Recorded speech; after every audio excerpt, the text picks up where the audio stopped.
د دې مجنون اصلي نوم داسې خلک کله کله پوښتنه کوي وایي که نه مولایانو دا مجنون څوک تېر سوی رښتیا ده که دروغ ده طالبانو رښتیا ده امام ذهبي دلته په تاریخ الاسلام کې لیکلي دي امام ذهبي دا د دنیا یو له لویو تاریخونو نه ده ذهبي لیکلي رحمه الله وایي داسې لیکلي دي وایي بعضې خلک وایي چې دا قیصه دروغ ده هسې افسانه ده وي داسې له ځانه خبره کوي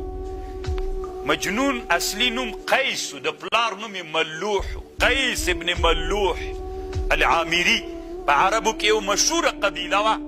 بنو عامر دا د هغې قبیلې سړی او په د نجد چې یو عربو کې یو منطقه د نجد ورته وایي اوس د سعودي په حدودو کې راځي د عراق طرف ته د دې نجد سړی و دی او ډېر ظلم طالبانو دې مجنون سره سوی یا مجنون قیس ابن ملوح یا قیس ابن عامر خو ډېر صحیح دا د طالبانو چې قیس ابن ملوح العامري او دا لیلا چې وه دا لیلا بنت مهدي ام مالک العامریه دواړه د یو قوم خلک ول هغه هم عامري و په قوم دا هم عامریه وه نو دا د هغه خلافت و د عبدالله بن زبیر رضی الله عنه د خلافت زمانه و اسلام کې تیر دي ښه اسلام نه مخکینۍ کیسه نه ده د دوی دا مینه څنګه پیدا سوله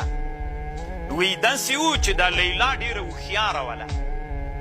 لیلا ډېره هوښیاره نجلۍ وه وړه وله نو دا میږې به یې چې څرولې نو دا واړه ماشومان به ورته راټول ول او نقلونه او کیسې به یې کولې نو مجنون ته به یې ډېر خوند ورکاوه دې طالبانو د دوی دواړو مینه سوله واړه ول میږې دواړو څرولې بس د دې وړکیتوب نه د دوی دواړو مینه پیدا سوله او چې مینه پیدا سوله بیخي نادره مینه سوه د هغې زمانې نه دا مینه داسې په زړونو کې ترارک او غټېدل تر دې پورې چې کله لیلا غټه سوله چې غټه سوله نو پلار یې بنده کړله چې نوره به ته باندې نه اوسي